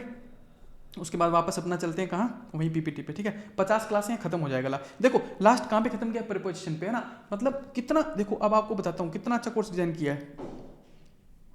सिलेबस कराया, प्रेसी पढ़ाई, पैसेज पढ़ाया, ठीक है, और उसकी प्रैक्टिस कराते गए खूब सारी। चलो फिर टेंस पढ़ाया, टेंस तो चल रहा है, ग्रामर तो चलती रहेगी, क्या प्रॉब्लम है, ये कराते हैं प्रैक्टिस, पैसेज इधर चलता रहेगा अलग से, ठीक है। उसके बाद देखो 4 क्लास वॉइस की, वॉइस खत्म। उसके बाद देखो फिर देखो नरेशन खत्म, यानी कि ग्रामर के 3 ही टॉपिक पढ़ाए, कौन से? Tense, voice, narration. उसके जस्ट बाद मैंने क्या लिया इस बार मैंने लिया ट्रांसलेशन। देखो यहाँ पे ना कि आप तुरंत अच्छी चीज सीख जाओ, ठीक है, उससे अच्छा इंप्रूवमेंट आएगा आपके अंदर। और जैसे ही आपने ट्रांसलेशन यहाँ सीख लिया, अच्छे से सीखा आपने, ट्रांसलेशन सीखने का मतलब ये हो गया कि अब आप इंग्लिश में लिखने के लिए अच्छे खासे काबिल हो चुके हो, है ना। उसके बाद देखो मैंने क्या शुरू किया है, लेटर शुरू किया है, पैराग्राफ शुरू किया है ना। यानी कि पैराग्राफ में आपको लिखना पड़ेगा, इसलिए मैंने आपको पहले ट्रांसलेशन सिखाया, फिर पैराग्राफ शुरू किया, और उसके बाद आपसे 30 पैराग्राफ लिखवाए भी हैं, ठीक है। उसके बाद देखो ट्रांसलेशन के बाद मैंने क्या सिखाया, आपको लेटर सिखाया, लेटर, फिर क्या सिखाया पैराग्राफ, फिर क्या सिखाया इलेबोरेशन, ठीक है, और उसकी प्रैक्टिस तो साथ में चली रही है, ठीक है। फिर देखो ये सब कुछ खेल चल रहा है, कितना बड़ा पोर्शन अपना कवर हो गया है ना 30 क्लासों में भाई, 33 क्लास तक तो अपना इलेबोरेशन खत्म ही हो गया, बहुत बड़ा पोर्शन खत्म। अब क्या बच गए, छोटे छोटे टॉपिक, मॉडल, आर्टिकल, डिटरमिनर और प्रेपोज, बस खत्म। इसी के साथ आपका पूरा सिलेबस खत्म, और मैं आपको बता रहा हूं आपको पता भी नहीं चलेगा कब आप में एक अच्छा खासा इंप्रूवमेंट आ चुका होगा, ठीक है। चले आगे, उसके बाद देखो अपना वही चलते हैं टीपी पे, ठीक है। अब देखो ये जो लिखा था ना यहाँ कि मैनेज कैसे करना है, एक मिनट रुकना आप लोगों ने, अब ये जो यहाँ लिखा था ना कि मैनेज कैसे करना है, ठीक है, मैनेज करवा दूंगा ना मैं, आपको भरोसा हो गया ना कि मैं मैनेज करवा दूंगा पक्का, आप डरो मत इस चीज से बिल्कुल भी। मतलब मैं आपका किसी भी दूसरे सब्जेक्ट का टाइम इंग्लिश के लिए नहीं बोलूंगा कि उसका टाइम निकाल के इसको दो, नहीं देना। इसको तो 1 घंटा तो इसको दे सकते हो ना इसके लिए, बस वो उतना ही तो आप, बस बहुत है इतना, ठीक है। बाकी 15 मिनट क्लास से पहले कर लेंगे, हो जाएगा मैनेज, कोई मुश्किल बात नहीं है, ठीक है। लेकिन देखो आप अकेले करोगे ना, आपसे नहीं होगा, आप मेरे साथ साथ चलते रहना, सब कुछ हो जाएगा। अब देखो मैं आपको एक बात बताता हूँ, इनपुट साइड बराबर 100%, इसका मतलब क्या होता है पता है, इनपुट मतलब मेरी तरफ से जो चीजें होगी ना उसके लिए आपको चिंता करने की जरूरत नहीं है, यानी कि इनपुट साइड से मेरी मेहनत मतलब पूरी 100% रहेगी आप लोगों के लिए। देखो ग्रामर हो, वोकैब हो, कॉम्प्रिहेंशन पार्ट हो, कंपोजिशन हो, प्रेसी हो, लेटर हो, ट्रांसलेशन हो, इलेबोरेशन हो, पैसेज लिखना, पैराग्राफ लिखना हो, पैसेज को सोल्व करना हो, वोकैब को भी मैं पढ़ाऊंगा, कुछ भी करना हो, आपको किसी चीज के लिए कोई चिंता करने की जरूरत नहीं है, सब कुछ मैटर तैयार है, हर तरीके से मैं इस बार आपकी पूरी मदद करने के लिए तैयार हूं, ठीक है।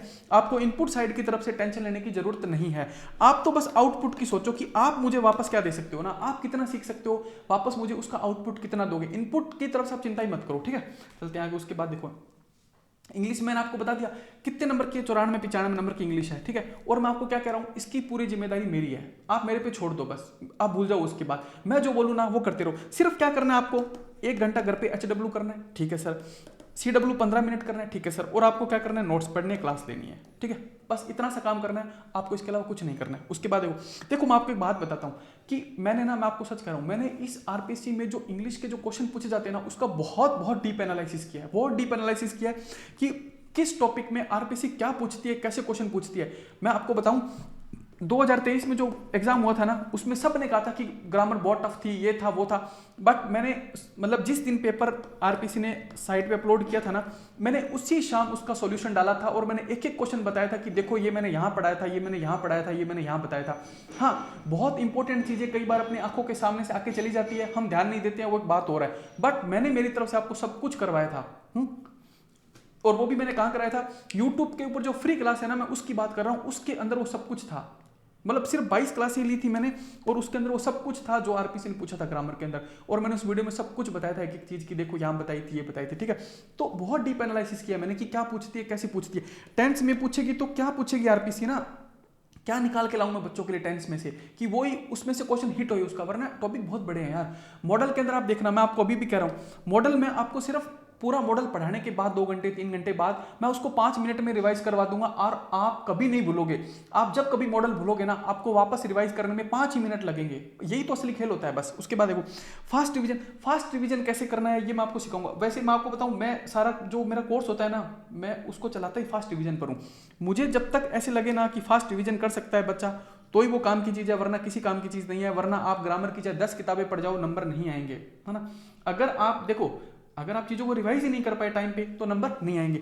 फास्ट रिवीजन देखो, मैं आपको इतना उस सिलेबस को समेट दूंगा, आप 2 घंटे के अंदर तो पूरी ग्रामर रिवाइज कर दोगे। कितने घंटे में? 2 घंटे में पूरी ग्रामर रिवाइज कर दोगे, ठीक है।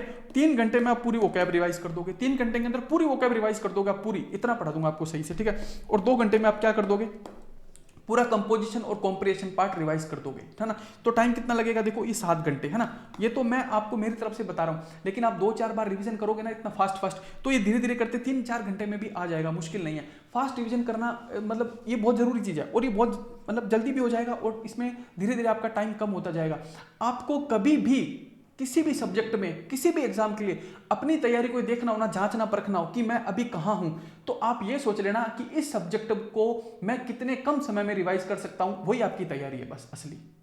अगर आपको इंग्लिश को रिवाइज करने में या कोई भी सब्जेक्ट है, पबैड है, पॉलिटी है, उसको रिवाइज करने में 5 दिन लगते हैं, इसका मतलब अभी आप तैयारी से बहुत दूर हो, अभी आप सिलेक्शन से बहुत दूर हो। अगर उसी को रिवाइज करने में आपको 5 घंटे लगते हैं, इसका मतलब आप सिलेक्शन के बहुत करीब आ चुके हो, है ना। तो वो जिम्मेदारी भी मेरी है, वो भी आप चिंता मत करो। ये फास्ट रिविजन कैसे करना है, क्या करना है, वो सब कुछ मेरा है। एक वीडियो भी मैंने डाल रखा, आप देखना यूट्यूब के ऊपर ना, टेंस का फास्ट रिविजन का, आप देखना, आपको उससे सब कुछ समझ में आ जाएगा। मतलब बहुत जल्दी जल्दी आपको चीजें सिखा दूंगा। इस बात की आप चिंता मत करो कि 2 घंटे में कैसे करेंगे, वो मेरी जिम्मेदारी, मैं आपको बताऊंगा कि अगर 2 घंटे में ना होना, जिस दिन कोर्स कंप्लीट हो उस दिन आप मुझे कहना कि सर यार 2 घंटे में तो नहीं हो पा रहा ना ऐसे, ठीक है। 3 घंटे में पूरी वोकैब रिवाइज होगी और 2 घंटे में क्या होगा, आपका कॉम्प्रिहेंशन और कंपोजिशन पार्ट रिवाइज होगा, ठीक है। उसके बाद देखो मैं आपको एक बात बताता हूं, क्या कि देखो इंसान कितना कुछ भी पढ़ ले या कोई भी काम हो ना, उसको अगर वो बहुत बिखेर देगा ना, वो बहुत अच्छा करने के चक्कर में अगर उसको बहुत बिखेर देगा ना, तो बात नहीं बनेगी। मैं आपको बताता हूं, मैं कभी भी सिलेबस को या फिर किसी भी चीज को, टॉपिक को बिखेरने में बिलीव नहीं करता हूं। मुझे ये लगता है कि यार मैं इसको बिखेरने की बजाय मैं इसको क्या करूं, इसको समेट के दिखाऊं बच्चों को, बस वही एक मूल मंत्र है मेरे पास, इसके अलावा कुछ नहीं है। मैं ये पूरा सिलेबस ना आपका यूं समेट दूंगा और आपकी मुट्ठी में दे दूंगा पूरा, कि लो अब जब चाहे रिवाइज कर लो, जब चाहे जो चाहे कर लो, मतलब ये समेटने का ही काम करना है मुझे। दूसरी बात आपको एक बात बताता हूँ, देखो कंपोजिशन में आप ये मत सोचना कि सर इतनी सारी ग्रामर है, इतनी सारी वोकैब है, ये वो इलेबोरेशन, पैराग्राफ, पैसेज, क्या होगा, कुछ नहीं करना है। ये 30 लिखने हैं ना, मैंने आपको क्या कहा था, कितने लिखने हैं आपको, 30। बस जिस दिन आप 30 पैसेज लिख दो ना, उसके बाद पैसेज घर पे प्रैक्टिस मत करना। जिस दिन 30 इलेबोरेशन आप लिख दो घर पे बैठ के ईमानदारी से, उसके बाद आप इलेबोरेशन मत लिखना। जिस दिन आप 30 पैराग्राफ लिख दो, उसके बाद आप पैराग्राफ मत लिखना। जिस दिन आप 30 लेटर लिख दो, उसके बाद आप लेटर घर पे मत लिखना। हो गई आपकी तैयारी, आपको कुछ नहीं करना है। अब करना है तो क्या करना है, जो कोई भी टेस्ट सीरीज है, कहीं भी जैसी भी टेस्ट सीरीज मिलती है आपको, जैसे अपने आपने कनेक्ट की, अगर अपने ज्वाइन कर रखी तो आपको कनेक्ट की टेस्ट सीरीज मिली, मान लो आपने एग्जाम देने आए, हाँ वहां जो लेटर आएगा उसको लिखना है बस। अब सिर्फ टेस्ट सीरीज में लिखना है, घर पे नहीं लिखना है, भूल जाओ आप, घर पे खूब लिख लिया आपने, कोई दिक्कत नहीं। कनेक्ट की या फिर मार्केट में जो भी टेस्ट सीरीज अवेलेबल है आपके पास, अब आजकल तो टेलीग्राम पे भी आ जाती है, फोटोकॉपी भी मिल जाती है, आप निकालो ना, वो निकलाओ उनकी फोटोकॉपी और लिखो घर पे बैठ के। कोई डाउट हो आप मेरे से पूछो, सैटरडे संडे 2 दिन में आपको फुल टाइम मिलूंगा, कोई भी डाउट हो, कैसा भी डाउट हो, आप मेरे से आके पूछो, मैं आपका हर डाउट सॉल्व करूंगा, आपकी हर प्रॉब्लम मैं सॉल्व करूंगा, ठीक है। उसके बाद देखो, यानी कि आपको क्या करना है, 30 लिखने हैं, फिर लिखना कर देना है बंद, मतलब घर पे लिखना कर देना है बंद। उसके बाद सिर्फ और सिर्फ कहां लिखना है, सिर्फ टेस्ट सीरीज में लिखना है। हो गई आपकी तैयारी, मानो मेरी बात, हो गई तैयारी। लेकिन ये 30 लिखने तक पूरी ईमानदारी रखना, इस तब तक बेईमानी मत करना बस। उसके बाद आप टेस्ट सीरीज में लिखना, आपके नंबर आएंगे। क्योंकि बेटा कब तक पढ़ते रहेंगे हम यार, एक बात बताओ, कोई भी सब्जेक्ट है, एथिक्स ही है मान लो, कब तक नोट्स पढ़ते रहोगे, याद करके छोड़ो, उसके बाद क्या करो, टेस्ट सीरीज लिखना शुरू करो।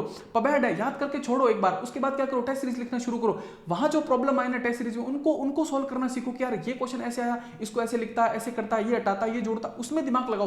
क्योंकि असली सिलेक्शन वहीं से निकलेगा, नोट्स पढ़ने से ज्यादा सिलेक्शन नहीं निकलेगा, चीजें पढ़ने से सिलेक्शन नहीं निकलेगा। क्यों? क्योंकि देखो मैं आपको बता, मैं 6th क्लास से ना 6ठी क्लास से मैं कंपटीशन एग्जाम दे रहा हूं। मतलब मैंने नवोदय का दिया, मैं नवोदय में सिलेक्ट हुआ, और मतलब एक बहुत छोटी उम्र से ही मुझे ऐसे लगता है कंपटीशन के लिए ना, और मुझे बहुत अच्छा लगता है ऐसे कंपीट करना लोगों से।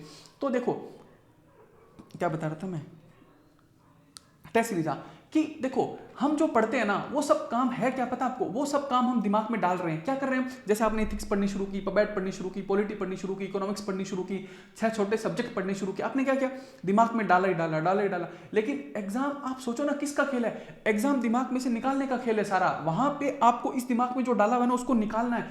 आप बराबर की प्रैक्टिस करो, दोनों दिमाग में से निकालने की भी प्रैक्टिस करो। क्यों कहते हैं सभी टीचर कि आंसर राइटिंग करो, आंसर राइटिंग करो, एक्चुअली पता है कि वो आंसर राइटिंग तो बोल रहे हैं, पर उनको उसका लॉजिक नहीं पता। उसका लॉजिक ये होता है कि यार एग्जाम के अंदर आपको दिमाग में से निकालने की प्रैक्टिस होनी चाहिए, वो प्रैक्टिस ज्यादा करो। तो बस क्या करना है, 30 लिखे, अब लिखना कर दो बंद। अब खुली, आप एकदम खुले सांड की तरह हो गए। अब आप दो सिर्फ टेस्ट सीरीज, बस कुछ नहीं देना आपको इसके अलावा। हाँ वहां कोई डाउट हो आप मेरे से पूछना, ठीक है, बस यही करना है। देखो मैं आपको एक और बात बताता हूँ, जैसे अपने कनेक्ट के भी हैं, मान लो 10 टेस्ट हो गए पेपर 4 के, 10 हो जाएंगे। और भी कोई कोचिंग है, किसी के 5 हो गए, है ना, किसी के 4 हो गए, ऐसा ही है भाई। बहुत सारी कोचिंग है मार्केट के अंदर, बहुत सारी छोटी एकेडमी है, कोई सिर्फ पेपर 4 की भी है। तो कितना है, किसी का 10, किसी का 5, किसी का 10, 15, इतना ही ऑलमोस्ट। अगर आप सारे मार्केट के टेस्ट भी मिला लो ना, तो कितने हो जाएंगे टोटल मुश्किल से मुश्किल कितने होंगे, 60। बस इससे ऊपर नहीं जाने वाले। ये 60 के 60 टेस्ट आपको अवेलेबल हो जाएंगे यार, ये दुकानों पे, फोटो स्टेट पे, कहीं भी मिलते रहते हैं। मैं तो कह रहा हूँ आप देखो, आप किसी मतलब क्यों कैसा नहीं सोचना है कि इस कोचिंग का नहीं पढ़ना, उसका नहीं पढ़ना, इसका। आप सबका देखो कहाँ क्या अच्छा मिले वो सीखो, पढ़ो। हाँ, उनमें कहीं भी डाउट हो ना आप मेरे से पूछो, मेरी किसी से कोई प्रॉब्लम नहीं है, किसी कोचिंग से कोई दिक्कत नहीं है, किसी कोचिंग के नोट्स लाना, किसी कोचिंग की डीपीपी लाना, किसी कोचिंग के प्रैक्टिस पेपर लाना, किसी कोचिंग की टेस्ट सीरीज लाना, आप मेरे से पूछना कि सर ये बताओ ना कैसे होगा, यार ये क्वेश्चन पूछा था इनका ये आंसर सही है क्या, थोड़ा बताओ, मैं आपको सब कुछ बताऊंगा, ठीक है। क्योंकि देखो ये छोटी चीज़ों में बंद के नहीं रहना है, मुझे बस आप लोगों का ना बेस्ट रिजल्ट चाहिए, फुली डेडिकेटेड है कि रिजल्ट चाहिए ही चाहिए आपका ना, बस ऐसे। फिर देखो मैंने अभी आपको क्या बताया था कि ये मैंने बहुत डीप एनालिसिस किया है, किसको, आरपीसी को। उसके बाद आपको एक बात बताता हूँ कि मैंने अभी तक मतलब आरएस के 3 बैच कंप्लीट कर दिए, ठीक है, ईमानदारी से एकदम 3 बैच, मतलब पूरा एकदम पूरा कोर्स करवा के मैंने कंप्लीट कर दिए। अब देखो आपको बताता हूँ, इन 3 बैच को पूरा करने के बाद ना मेरे को एक एक्सपीरियंस हुआ। क्या हुआ कि मेरे को ये एक्सपीरियंस हुआ कि ये जो 20 मिनट वोकैब जो पढ़ाई जाती है ना क्लास के बाद में, ये काम नहीं करती है यार, ये काम नहीं करती है। इसके कुछ मैंने बाद में इसको ना बहुत ही गहराई से सोचा कि यार ये क्यों नहीं काम कर रही है, इतना क्यों नहीं काम कर रही, क्या प्रॉब्लम है, ये नहीं करती है। क्योंकि देखो टीचर क्या करता है, पढ़ाना शुरू करता है, ऐसे मान लो ऐसे चलता है चलता है चलता है, और उसने मान लो टॉपिक को पढ़ाया 1.5 घंटा हो गया, धीरे धीरे बच्चे की एनर्जी हो जाती है, ऐसे करते करते लास्ट में 1.5 घंटे बाद डाउन, या फिर 1 घंटे बाद डाउन हो जाती है थोड़ी सी एनर्जी। फिर आप यहाँ से फिर बच्चे को उठाना शुरू करते हो तो बच्चा वापिस अपने दिमाग को इतना नहीं उठा पाता है। और दूसरी बात, 20 मिनट की वोकैब में कुछ नहीं होता है। 20 मिनट की वोकैब में क्या हो जाएगा यार, 20 मिनट की वोकैब में आपको बताऊं सही ईमानदारी से आदमी डिस्कस करे ना तो यार 10 वर्ड भी डिस्कस नहीं कर पाएगा भाई, 2 मिनट तो देगा नहीं, 10 वर्ड भी नहीं कर पाया तो उससे काम नहीं चलेगा। इसलिए इस बार आपको वोकैब के जो वीडियो होंगे ना वो इसके अलावा आपको सेपरेट मिलेंगे, रिकॉर्डेड दे दूंगा, मैं रिकॉर्ड करता रहूंगा, मैं तो लगातार, और आपको देता रहूंगा, आप उनको देखते रहना। हाँ कराऊंगा मैं जरूर, आपको वोकैब पूरी करवाऊंगा, क्योंकि यार एग्जाम बहुत सीरियस चीज है आपके लिए, आपका एग्जाम मेरे लिए भी बहुत सीरियस है, क्योंकि आपका समय बहुत कीमती है, पैसा वैसा कुछ ज्यादा मैटर नहीं करता है, बट समय बहुत कीमती है। तो ये वोकैब मैं आपको करवा दूंगा। आप क्या करना, आराम से अपना जब सोने का मन हो अपने कानों में ईयरफोन डालना, सुनते रहना, धीरे धीरे ना आपकी सब तैयार हो जाएगी। देखो ये एक्सपीरियंस, ये देखो ये चीजें इंसान सीखता है ना, कहीं ना कहीं से सीखता रहता है आदमी की क्या हुआ, कुछ चीजें मैं खुद एक्सपीरियंस से सीखा। एक देखो अपनी ये मैंने ये फोटो डाली है ना, एक आपको बताता हूँ ये फोटो क्यों डाली है, कि ये जो आरएस की पूरी इंडस्ट्री है ना इस जयपुर के अंदर, इसमें एक सबसे बड़ी कोचिंग है, आपको पता ही है कौन सी है, ठीक है। और वहाँ मतलब जो उस कोचिंग के ओनर है, जो सर है ना, उन्होंने एक बात बोली थी एक बार, ऐसी मैं रील देख रहा था तो मेरे सामने आ गई, तो आप तो जान गए कौन सी कोचिंग है और उनके ओनर, ठीक है। उन्होंने एक बात बोली थी, मतलब बहुत अच्छे इंसान है, बहुत फिलोसॉफिकल माइंड है उनका, बहुत अच्छी बातें बोलते हैं सच में ना। उन्होंने एक बहुत अच्छी बात बोली थी, क्या कि न्यू मतलब टीचर हमेशा नया होना चाहिए। टीचर कैसा होना चाहिए, नया, और डॉक्टर कैसा होना चाहिए आपका, पुराना। देखो कितनी अच्छी बात है यार, कि टीचर हमेशा नया ढूंढो और डॉक्टर कैसा ढूंढो, हमेशा पुराना। बहुत बड़ी बात है ये। फिर देखो, फिर मैंने भी इस चीज को, और मैंने सोचा यार इन्होंने बात कही तो मैंने देखा, मैंने चारों तरफ देखा, तो आप देखो ना जो लोग नए हैं ना वास्तव में बहुत मेहनत कर रहे हैं, बहुत सारे नए इनोवेशन कर रहे हैं। ये वो पीडब्ल्यू को देखो, फिजिक्स वाला को कितना कर रहा है ना, अलग चीजें कर रहा है और कर रहा है, क्या उसने मतलब ये नीट आईआईटी के मार्केट को चेंज करके रख दिया पूरा, है ना। ईमानदारी से कोई अगर बच्चा उसको भी फॉलो करे तो बहुत बड़े रैंक से सिलेक्शन निकालता है।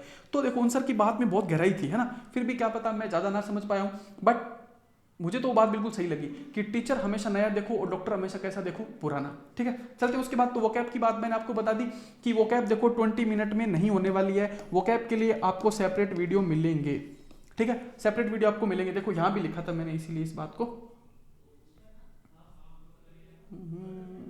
एक मिनट रुको, देखो इसमें भी लिखा है, देखो क्या, कि vocab will be covered in video lectures 2 separate classes, है ना। यानी कि वोकैब आपको क्या मिलेगी, सेपरेट क्लासेस वोकैब के लिए अलग से मिलेगी, ठीक है।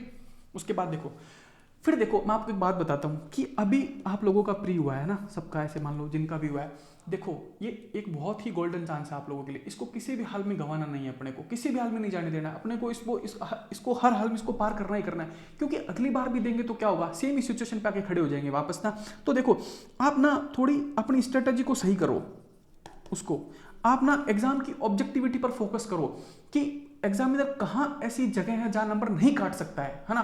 एक देखो, एक मान लो 10 नंबर का क्वेश्चन है, उसकी कितनी डिमांड होती है यार, बॉडी लिखो, इंट्रो लिखो, कंक्लूजन लिखो, ये लिखो, डायग्राम बनाओ, ये करो वो करो, फिर भी 10 में से कितने नंबर देके छोड़ देता है, 4, 3, ये भी मैं आपको ज्यादा बता रहा हूँ, 2, 1, और इस बार तो जितनी कट ऑफ कम गई है उसमें तो मान लो 1 ही नंबर देके छोड़ देगा वो, है ना। तो वो देखो ना, लेकिन इधर देखो इंग्लिश में देखो, ग्रामर के अगर 10 क्वेश्चन है ना, अगर आपने सही किए तो उसको कितने नंबर देने पड़ेंगे, 10। वोकैब का क्वेश्चन देखो, वोकैब का क्वेश्चन है, 2 ऑप्शन भी है आपके पास, अगर आपने सही टिक किया, सही लिखा है तो आपको कितना नंबर देना पड़ेगा, उसको 1 नंबर देना ही पड़ेगा। यही इस एग्जाम की ऑब्जेक्टिविटी है। आप ऐसे एरिया ढूंढो, ये कहाँ है। देखो ये सीधे सीधे तो 200 नंबर का पेपर, तो ये पेपर 4 हो गया, है ना। और पेपर 4 की पेपर 4 का इतना महत्व है, इतनी इंपॉर्टेंस है कि आप पूछो मत। आप किसी सीनियर इंसान से पूछो जो सेलेक्ट हुआ है, उससे पूछो कि यार पेपर 4 क्या है ना, ये आपको कहां से कहां ले जाएगा। और देखो जिस हिसाब से इस बार जो कट ऑफ कम गई है ना मेंस की, उसमें तो इसका रोल बहुत ज्यादा बढ़ जाएगा, बहुत ज्यादा रोल बढ़ गया है। आप जो बच्चा 120 कर गया ना पेपर 4 में, बन गया वो एसडीएम बनेगा पक्का, देख लो इतना इसका बड़ा रोल है। दूसरी बात देखो, आप स्ट्रेटजी को सही से बनाओ, ऑब्जेक्टिविटी ढूंढो, एग्जाम के अंदर मिलेगी। 2-2 नंबर के क्वेश्चन है। एक बात बताओ, मैं आपको बताऊं, अब मैं बीकानेर नवोदय से पढ़ा हूं, ठीक है। अभी 2 दिन पहले मेरे पास एक मेरी जूनियर है, वो उसका फोन आया, तो वो बोली, वो देखो 2017 ट्वेल्थ पास है वहां से, मेरी नवोदय से, है ना। तो बोली भैया कि मुझे आपका कोर्स लेना है ऐसे वैसे, और मैं इस बार मेरा इंटरव्यू भी है, और मैंने आपके इंटरव्यू प्रोग्राम में भी एनरोल कर रखा है। देखो कितनी छोटी सी बच्ची है, 2017 में ट्वेल्थ कर रही है, 2020 में ग्रेजुएशन कर रही है। सोचो 2020-21 में उसकी ग्रेजुएशन हुई है, और देखो इस बार उसका इंटरव्यू है ना। कितनी छोटी सी बच्ची है, कैसे, क्यों ऐसा कैसे कर लिया सब उसने? क्योंकि देखो उन्होंने पकड़ा, उन्होंने उस एग्जाम को, उसकी ऑब्जेक्टिविटी को देखा, स्ट्रेटजी बनाई सही से, उसको पता था क्या कि चीजें क्या करते हैं, ये इंट्रो कंक्लूजन इनमें फंसेंगे तो थोड़ी दिक्कत होगी, ये भी सीखेंगे, कोई दिक्कत नहीं है। बट क्या करते हैं कि जो रटने का काम है ना, 2-2 नंबर के क्वेश्चन रटने, रटावा ही आएगा सीधा सीधा, 5-5 नंबर के क्वेश्चन रटना है, फैक्ट लिखने है सीधा सीधा, ये पकड़ो और पेपर 4 को पकड़ो। मतलब इतनी बात उसने मानी, और देखो इंटरव्यू है ना। ऐसे ऐसे बच्चे मैं आपको दिखाऊंगा इस बार, अभी रिजल्ट आ जाता है, आपको मिलवाएंगे, आपको दिखाएंगे, जिन्होंने थोड़ी थोड़ी बात हमारी मानी, और वो इस बार सभी इंटरव्यू के लिए क्वालिफाई हुए, सभी बच्चे इंटरव्यू के लिए क्वालिफाई हुए, ठीक है। क्योंकि है ही ऐसा एग्जाम, थोड़ा सा दिमाग लगाना पड़ेगा बस, और क्या इससे ज्यादा। अब देखो स्ट्रेटजी सही से बनाना, किसी प्रॉपर जो आपका मेंटर है, कोई भी है, गाइड है, उसकी गाइडेंस में बनाना सही से, कि सर ये मेरी कंडीशन है। मतलब देखो सब बच्चे अलग अलग होते हैं, सब बच्चे अलग होते हैं।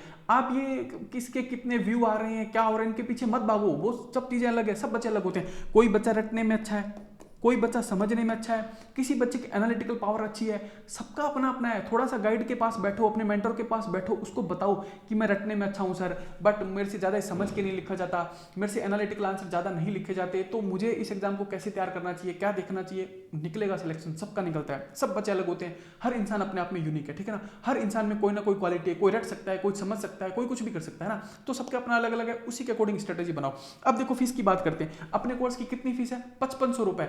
और मैं आपको एक बात बता दूं, आप लोग कमेंट करोगे फिर ना, 5500 रुपए बिल्कुल भी ज्यादा नहीं है। लोग इस मार्केट के अंदर ना 5500 रुपए टेस्ट सीरीज, सिर्फ पेपर 4 की टेस्ट सीरीज के 5500 रुपए से ज्यादा ले लेते हैं यार। बिल्कुल भी फीस ज्यादा नहीं है।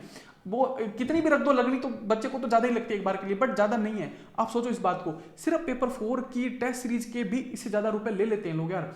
दूसरी बात ये, बच्चे बोलते हैं पैसे पर, अरे पैसे का लालच नहीं है यार, नहीं है, बिल्कुल नहीं। अगर पैसे का भी लालच होता ना, पैसे का ही लालच होता, तो जो यूट्यूब पे वीडियो पड़े ना, मान लो वो 22 वीडियो जो भी, मतलब अपनी इंग्लिश ग्रामर, वो हटा देते हम कि चलो छोड़ो। उसकी वजह से पता है बहुत बार कोर्स नहीं भी बिकते हैं। मान लो कम से कम भी, मान लो 150 कोर्स रह जाते हैं, बच्चे सोचते हैं यार वहीं से देख लेंगे। सोचता ही है, कोई भी बच्चा होता है सोचता है कि यार चलो वहीं से देख लेंगे, हो जाएगा, है ना। लेकिन नहीं हटाया ना। और आपको बताता हूँ, बहुत ऐसे बच्चे होते हैं यार कि जो नहीं है, वो जो समर्थ नहीं होते हैं पैसे देने में, नहीं है वो कैपेबल। मान लो बहुत सारे होते हैं, मैं आपको नहीं दूंगा एग्जांपल, कोई मान लो कोई ऐसी लेडी है जो डाइवोर्स है, जिसकी कंडीशन खराब है घर की, तो बोलती है कि सर मैं नहीं दे सकती, तो नहीं लेते हैं ना उससे। तो वो हमें तो सभी फैक्टर ध्यान में रखने पड़ते हैं ना, सारा सब कुछ देख के चलना पड़ता है कि क्या है क्या नहीं है, कॉस्टिंग भी देखनी पड़ती है, सब कुछ देख के ही डिसाइड करते हैं। ऐसा कुछ नहीं है कि कुछ भी आनंद फानंद में रख दी, कहीं से भी कुछ भी पढ़ा दिया, और ऐसा बिल्कुल नहीं है। सब काम सोच समझ के किया होता है कि हाँ यार इतनी तो रखनी पड़ेगी। मतलब आप ये मत सोचो लालच वालच का, ऐसे कुछ नहीं है। बहुत बच्चों को ऐसे भी एडमिशन दे देते हैं, कोई बात नहीं, बहुत बच्चों से मतलब करते हैं खूब ना। और उसके बाद देखो ज़्यादा बताने का कोई फायदा नहीं उन चीज़ों के बारे में। तो देखो यूट्यूब के जो प्लेलिस्ट है ना, वो हटा देते अगर सिर्फ पैसे की बात होती तो, नहीं है ना। लेकिन इसीलिए वो वहाँ रखी है। कोई बच्चा वहाँ से देख के भी सीख सकता है, थोड़ी मेहनत खुद करेगा, ये सब है ना। लेकिन देखो जो 5500 रुपये देगा, उसको थोड़ा तो, उसको भी तो जस्टिफाई मुझे करना पड़ेगा ना। तो उसको बहुत ज़्यादा चीज़ एक्स्ट्रा मिलेगी, प्रैक्टिस एक्स्ट्रा मिलेगी, बहुत सारी चीज़ें मिलेगी, ठीक है। उसके बाद देखो क्वालिटी और जो रिजल्ट है ना, उससे कभी कॉम्प्रोमाइज़ नहीं किया, क्वालिटी से कोई कॉम्प्रोमाइज़ नहीं किया, चाहे कैसा कुछ भी हो जाए, क्वालिटी तो बेस्ट देनी ही देनी है। इसको हमेशा ध्यान में रखा है हमने। फिर देखो दूसरी बात, आपको ना एक सबसे इंपॉर्टेंट बात बताता हूं। क्या आप मुझे अगर 1 रुपया भी दे रहे हो ना खुद का, आप उसकी चिंता मत करो, उसके बदले में आपको 10 रुपए मिलेंगे, उसके बदला मैं आपको 10 गुना करके दूंगा वापस, ये मेरी जिम्मेदारी। आप वो जो रिटर्न मिल रहा है ना आपको वापस उसके बदले में, उस पर फोकस करो ना कि जो दे रहे हो उस पर फोकस करो। जो रिटर्न है ना उस पर फोकस करो कि सर रिटर्न में क्या मिलेगा ये बताओ, बस उतना ही फोकस करो आप, वही आपके काम की चीज है। वरना ये वैकेंसी भी ऐसी चली जाएगी यार, क्या फायदा। सोचो नहीं मेंस क्लियर हुआ तो फिर सोचो, थोड़ा बहुत आप सोच गए और मेंस नहीं क्लियर हुआ, कितना बड़ा चांस आपके हाथ से चला जाएगा, है ना। उसके बाद देखो, उसके बाद इंपॉर्टेंट बात है क्या कि अगर इस कोर्स से मान लो आपके 5-10 नंबर भी बढ़ जाते हैं यार, तो ये पैसा कहाँ मायने रखता है। सोचो कोई मायने नहीं रखता है। मतलब अब मुझे तो ज़्यादा नहीं पता, मैं ज़्यादा कहता भी नहीं, बाकी लोग एक एक दो दो नंबर के लिए लाखों रुपए दे देते हैं, लाखों रुपए दे देते हैं, आपको अच्छे से पता होगा। तो ये पैसा कहीं मैटर नहीं करता है। उसके बाद देखो कि फिर एक देखो इंपॉर्टेंट बात क्या, कि जिस दिन आपका कोर्स कंप्लीट होना उस दिन आप मुझे आके बोल देना कि सर ये 5500 रुपये इसकी वर्थ थी या नहीं, है ना। तब तक आप मुझे कुछ मत कहो, तब तक आप बस मेरी बात को मानो और अच्छे से पढ़ाई करो, बस उसको फॉलो करो। आप उन पे फोकस करो ना कि यार मुझे होमवर्क करना है, मुझे क्लास वर्क करना है, नोट्स पढ़ने, याद करना है, वो कैब कराओ सर, उन पे फोकस करो ना कि इस पे, ठीक है। ये झंझट एक बार में करके खत्म कर देना चाहिए इंसान को, मेरा तो यही मानना है। देखो फिर दूसरी बात देखो, आप लोगों ने हमेशा मेरे पे ट्रस्ट किया, या आप लोगों ने किसी ना किसी से सुना ही होगा कि सर अच्छा पढ़ाते हैं, जो भी है ना, ऐसा सुना होगा। आप मेरे पे विश्वास करो, इस बार ना सबसे अच्छा मिलेगा आपको, सबसे अच्छा, सबसे अच्छा। मैं खुद भी मेरे बेस्ट वर्जन में आऊँगा और जितना मतलब हो सकता है ना उतनी जान लगा दूंगा मेरी खुद की, ठीक है। उसके बाद देखो 30 दिन में इंप्रूवमेंट आएगा ही आएगा, वो मैंने आपको पहले ही बताया था। मेरी गारंटी है कि अगर आपने 30 दिन मेरे साथ रह लिया और आपने मेरा साथ दिया ना, आप 31वें दिन एक अच्छी प्रेसी लिखोगे ही लिखोगे। आप एक अच्छी प्रेसी लिखोगे, आप एक अच्छा लेटर लिखोगे, अच्छा इलेबोरेशन लिखोगे ही लिखोगे। थोड़ा सा साथ दो, थोड़ी सी मेहनत करो बस, बिना मेहनत तो कुछ नहीं मिलता देखो इस दुनिया में ना। बेस्ट, अगर इस बार आपका कोई सब्जेक्ट होगा ना जो इस आरएस के सिलेबस में जो बेस्ट प्रिपेयर्ड होगा, यानी कि सबसे अच्छी प्रिपरेशन जिस सब्जेक्ट की होगी ना, वो मेरा वादा है, वो कौन सा होगा, वो इंग्लिश होगा। आप खुद बोलोगे कि सर इंग्लिश है ना। देखो मैं आपको एक बात बताता हूँ, छोटा सा एग्जांपल देता हूँ। ये जो यूट्यूब पे वीडियो ना, उसमें एक लेटर का वीडियो आप देखना। मैंने बच्चे को ये बोला कि आप लेटर 5 मिनट में लिख सकते हो, है ना। और मैं आपको सच बताऊँ, मुझे इतनी खुशी हुई जिस दिन अपना सेमिनार था ना, वो जो अपना त्रिवेणी वाले ऑफिस के ऊपर जो अपने ऑफलाइन बिल्डिंग लिए, वहाँ पे एक बच्चे ने आके मुझे बोला कि सर आपने 5 मिनट का कहा था, है ना। और ये बिल्कुल सच बात है, मैं एग्जाम के अंदर लेटर 5 मिनट में ही लिख के आया था, मैंने खत्म कर दिया था। इंटरव्यू कॉल हुआ उसका, ठीक है, शिशुपाल नाम है उसका। उसने बोला कि आपने 5 मिनट कहा था और मैं 5 मिनट में लिख के आया, मैंने खत्म कर दिया, ठीक है। देखो आपके दिमाग में लिमिटेशन बनी हुई है कि यार लेटर में 20 मिनट लगते होंगे, ये वो। अरे आपको कोई बताएगा तभी तो आपको पता चलेगा ना कितना टाइम लगेगा। ये लिमिटेशन सब तोड़नी होगी आपको। ये 15 मिनट 20 मिनट नहीं लगते हैं लेटर में, 5 मिनट लगते हैं, 5 मिनट में लिखना है। ये सब अगर मैं आपको एक बार बता दूंगा ना, तो ये बात बार बार आपके दिमाग में टिक टिक टिक टिक करती रहेगी कि यार 5 मिनट में लिखना होता है, 5 मिनट में लिखना है। ऑटोमेटिकली इंप्रूवमेंट आएगा। वरना आप क्या करोगे, वही 15 मिनट लगाते रहोगे, नहीं होगा पेपर पूरा, फिर नहीं होगा, फिर मेंस नहीं होगा, फिर परेशान होगे कि यार सर इतनी कम कट ऑफ गई थी फिर भी नहीं हुआ, आप क्या करें, दोबारा वैकेंसी कब आएगी, क्या आएगी, नोटिफिकेशन नहीं आया, एग्जाम डेट नहीं आई, रिजल्ट नहीं आया, सब चलता रहेगा। थोड़ी मेहनत लगाओ, थोड़ी जान लगाओ, इसी बार निकाल के चले जाओ ना। और देखो कोई भी डाउट हो आपको, कोई भी किसी भी सब्जेक्ट से, सॉरी किसी भी इंग्लिश के किसी भी चीज़ से रिलेटेड कोई भी डाउट हो, आप मेरे पास कभी भी आ सकते हो। मैं आपको उसका सॉल्यूशन करवाऊंगा, आपको उसके बारे में आपके सारे डाउट क्लियर करूंगा। आप कहीं का भी कैसा कोई भी मैटर ला सकते हो, मैं आपको बता रहा हूँ, है ना। देखो इंग्लिश किसी की नहीं है ना, ये सबकी है। और आप तो स्टूडेंट हो यार, आप तो कुछ भी पूछ सकते हो मेरे से, कहीं की कोई भी टेस्ट सीरीज लाके पूछ सकते हो कि सर इसमें ऐसा यार ये क्यों सही है, क्यों गलत है, हमें बताओ थोड़ा, ये मार्क्स कम है या ज़्यादा है, इसमें और आ सकते थे क्या, ये ज़्यादा तो नहीं दे दिए, मैंने तो इतना अच्छा लिखा भी नहीं था। आप आना, पूछना, मैं सब कुछ बताऊंगा आपको, है ना। सैटरडे संडे आपको हमेशा मिलूंगा, ठीक है। और कब, शाम को, सुबह से 7 से शाम को 7 तक ही मिलेंगे वहाँ पे, ठीक है। ऐसा नहीं है अब ये ऑनलाइन टीचर नहीं है सिर्फ ना, क्योंकि बच्चों के साथ आना पड़ेगा यार, बच्चों के बीच भी रहना पड़ेगा। बच्चे पूछते हैं सब डाउट, ये ऑनलाइन मतलब सब डाउट क्लियर नहीं हो सकते हैं, ठीक है, इसलिए वहाँ भी मिलेंगे आपसे। और देखो आपको लास्ट एक बात बताता हूँ, क्या कि मैं आपको एक बात बताऊँ, मैं ऐसा टीचर नहीं हूँ जो इस सारे सब्जेक्ट का जो सिलेबस उसको पूरा बिखेर के रख दूँ, ना तो आपके समझ में आए ना मेरे समझ में आए कि अब इसको समेटे कैसे। कोई पढ़ा तो पता नहीं क्या दिया, आप खुद ही नहीं पता क्या क्या पढ़ा दिया, ऐसा नहीं है।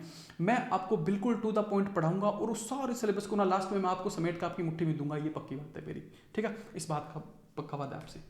उसके बाद देखो, फिर देखो ये कोर्स किस किस को लेना चाहिए, मैं आपको बताता हूँ। कोर्स के बारे में बता दिया, 5500 रुपये फीस है ना, बहुत नॉमिनल प्राइस है, कुछ भी नहीं है। फिर देखो जिस भी बच्चे की आरएस 2021 में 100-150 के बाद रैंक है या उसको अपनी डिजायर्ड पोस्ट नहीं मिली है, मैं कह रहा हूँ उनको एक कोर्स लेना चाहिए, अपनी रैंक को इंप्रूव करना चाहिए, है ना। क्योंकि देखो जिस दिन तक आपको, देखो आरएस में सबसे ऊपर एसडीएम है, तो कम से कम जिस दिन तक आपको ना मिले ना, तब तक, या फिर जो भी डिजायर्ड आपकी पोस्ट है तब तक ना मिले, तब तक आपको तैयारी करनी चाहिए, ठीक है। उसके बाद देखो जो बच्चे इस बार इंटरव्यू दे रहे हैं, है ना, उनको भी लेना है। क्योंकि देखो इंटरव्यू देने का मतलब नहीं है ना कि आपका सिलेक्शन हो गया, सिलेक्शन होने का मतलब ये नहीं है ना कि आपको अपनी डिजायर्ड पोस्ट मिल गई, नहीं है ना, बिल्कुल भी।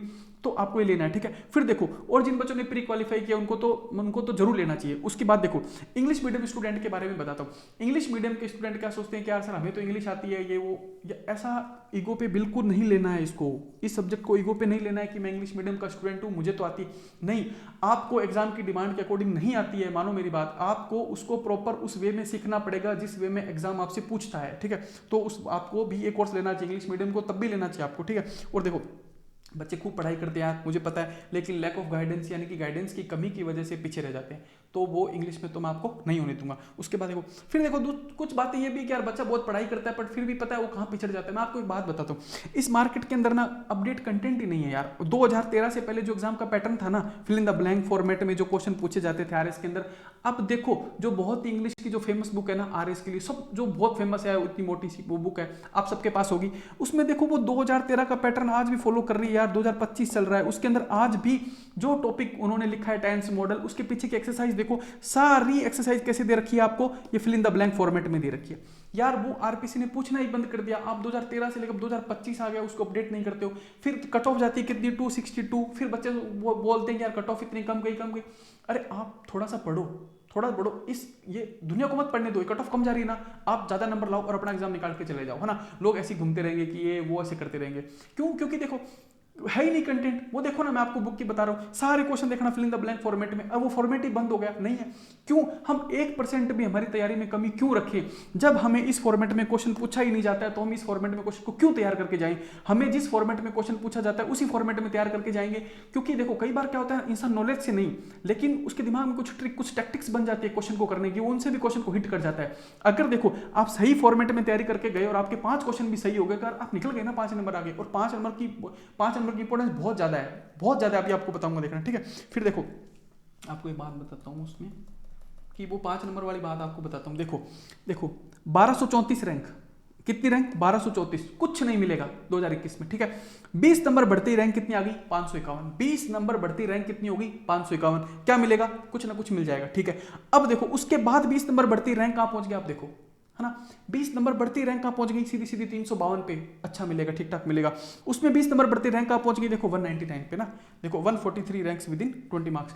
अब देखो कितना बड़ा जंप आ रहा है यार, 20 नंबर पे, मतलब 50-60 नंबर पे तो सारा खेल ही बदल गया। इंसान बाहर से सीधा एसडीएम बन गया, इतना बड़ा खेल है। तो सोचो अगर आपको 5 नंबर भी बढ़ते हैं तो आप कितना आगे निकल जाते हो लोगों से यार। एक नौकरी ना मिलने की वजह आपको नौकरी मिल जाएगी, और 5 नंबर बढ़ गए तो नौकरी मिलकर आपको एक अच्छी नौकरी मिल जाएगी, और 5 नंबर बढ़ गए तो आपको तहसीलदार मिल जाएगी, और 5 नंबर बढ़ गए तो आपको एसडीएम मिल जाएगा, ना। तो ये थोड़ा ही खेल है, आपको इसी को थोड़ा खेलना पड़ेगा, बहुत ज्यादा मार्क्स ऐसे नहीं मिलेंगे। और दूसरी बात देखो, आपको इंग्लिश में बताता हूँ, एक बार आपने इस सब्जेक्ट के साथ थोड़ी सी मेहनत कर ली, इसको सीख लिया, ये एक तो रिवीजन में बहुत आसान है।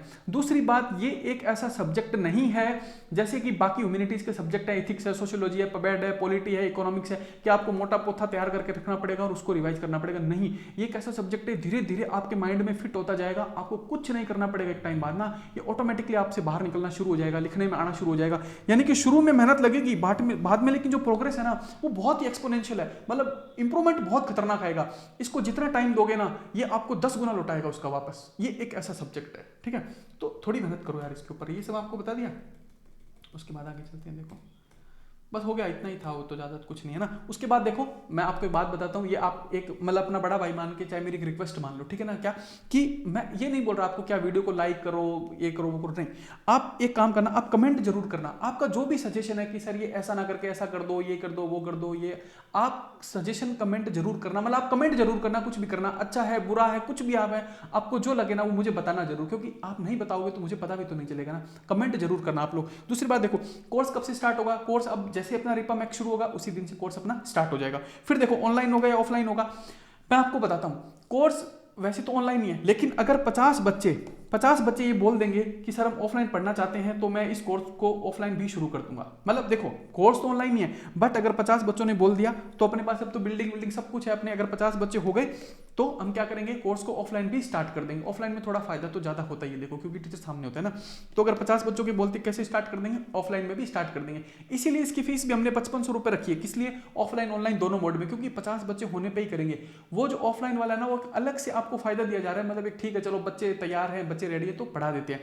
बाकी फीस इसकी कितनी है? 5500 रुपया। आप ऑफलाइन आओ ऑनलाइन हो कैसे भी आओ, ठीक है। लेकिन 50 बच्चे नहीं हुए तो फिर इसको ऑनलाइन ही चलाएंगे, क्योंकि अब यार बच्चे दूर भी तो रहते हैं ना, बहुत नहीं आ पाते, ठीक है। अब इतनी बात तो हो गई आप नए बच्चे जो एडमिशन लेने वाले हो उनकी। अब देखो कुछ बच्चे क्या है ना, जो अभी पीछे हमारा कोर्स चल रहा था अभी थोड़े दिन पहले ही ना, फिर अचानक से क्या हो गया कि प्री की वैकेंसी आ गई, तो वो कोर्स पूरा करवा दिया था। और उन बच्चों के लिए थोड़ा सा कुछ बताना है बस, वो भी तो वीडियो देखेंगे ना। उन बच्चों के लिए इतनी सी बात है, देखो क्या कि जो बच्चे मेरे पिछले कोर्स में थे 157 स्टूडेंट्स थे। टोटल कितने थे? 157 स्टूडेंट्स थे। टेलीग्राम पे कितने शो करेगा आपको? 132। है ना। क्यों? देखो उसकी एक वजह है क्या कि 20-25 बच्चे ऐसे होते हैं जो मतलब ऐड नहीं होना चाहते हैं ग्रुप के अंदर। वो बोलते, कुछ तो ऐसे बोलते हैं सर टेलीग्राम है ही नहीं हमारे पास, कुछ ऐसे बोलते हैं कि सर ये टेलीग्राम तो हमारा दिमाग खराब कर देता, हमें तो रखना ही नहीं है, पीडीएफ आती रहती है, ये वो, हमें तो हमारा जो कंटेंट है वही पढ़ना, तो वो नहीं होता टेलीग्राम। यार मैं क्या कर सकता हूँ 20-25 बच्चों के पास। बट एक्चुअली अपने पास कितने बच्चे थे? एग्जैक्ट 157 बच्चे अपने पास थे। उनके लिए क्या, देखो आप लोग, मैं आपको सही बताऊं, आप लोगों ने ग्रामर पूरी पढ़ रखी है, यानी कि 50-60 घंटे की जो क्लास है ये आपकी हेडक सारी दूर है, आपको ये करनी नहीं है। आपको ग्रामर की क्लास दोबारा से नहीं देखनी है, बिल्कुल भी नहीं देखनी, ठीक है। आप लोगों को मैंने पूरा पढ़ा रखा है। अब देखो मैं आप लोगों को क्या करूंगा ना, अब मैं आप लोगों को 3 घंटे में इस ग्रामर का फास्ट रिवीजन करवा दूंगा। आपको सारी ग्रामर जो मैंने पहले पढ़ाई थी ना, वो सारी आपको याद करवा दूंगा 3 घंटे के अंदर। वो मेरी जिम्मेदारी है। लाइव क्लास लेंगे अपनी ऐप के ऊपर और आपको सारी ग्रामर रिवाइज करवा के सारी ग्रामर आपके दिमाग में वैसे के वैसे फिट कर दूंगा जैसे मैंने आपको पढ़ाई थी, ठीक है। उसके बाद आपको क्या करना है, आपको ये जो दोनों डीपीपी है, कौन सी, HW और CW, ये डेली फॉलो करनी है। आपको डीपीपी डेली फॉलो करनी है, आपको वीडियो नहीं देखने हैं। किनको? जो मेरी पिछले वाले बैच के स्टूडेंट थे 157 स्टूडेंट, उनको। कौन थे वो? देखो AGEN24 बैच के, उनको दोबारा से वीडियो नहीं देखने हैं। उनको सिर्फ क्या करना है, HW और CW की डीपीपी करनी है। ग्रामर उनकी रिवाइज मैं अपने आप करवा दूंगा 3 घंटे के अंदर, पूरी ग्रामर रिवाइज करवा दूंगा, एकदम आपको सही से वापस फिट कर दूंगा आपके दिमाग में, ठीक है। और देखो इसके अलावा उनको क्या करना है, बस 2 ही काम करने हैं। क्या? HW कर लिया, CW कर लिया, और जिस दिन वोकैब की क्लास आएगी वो वोकैब की क्लास देखनी है, बस कुछ नहीं करना है आपको। आप बाकी लोगों से बहुत आगे हो, क्योंकि आप लोगों ने मेरे पे बहुत पहले भरोसा कर लिया था। कब? अगस्त 2000, इन बच्चों ने मेरे पास अगस्त 2024 में मेरे पास एडमिशन ले लिया था, मेरे पे भरोसा किया था। मैंने आपको उस दिन भी कहा था आप देखना आप सबसे आगे रहोगे। और उन बच्चों में से मोस्टली बच्चों का प्री क्वालिफाई हुआ है, और आप लोग ऑलरेडी एक बहुत बड़ी एज बना चुके हो। आप लोगों का सिलेक्शन हर हाल में करवा के रहेंगे, क्योंकि देखो ग्रामर आपकी पूरी है, बस ये प्रैक्टिस करवानी और वोकैब सिखानी, खत्म आपका काम, और कुछ नहीं करना। प्रैक्टिस आपको जिस दिन अपना बैच शुरू होगा उस दिन से मिलनी सबको शुरू हो जाएगी, ठीक है। तो ठीक है जी, इतना ही था। जय हिंद आप सभी को, धन्यवाद, नमस्कार जी।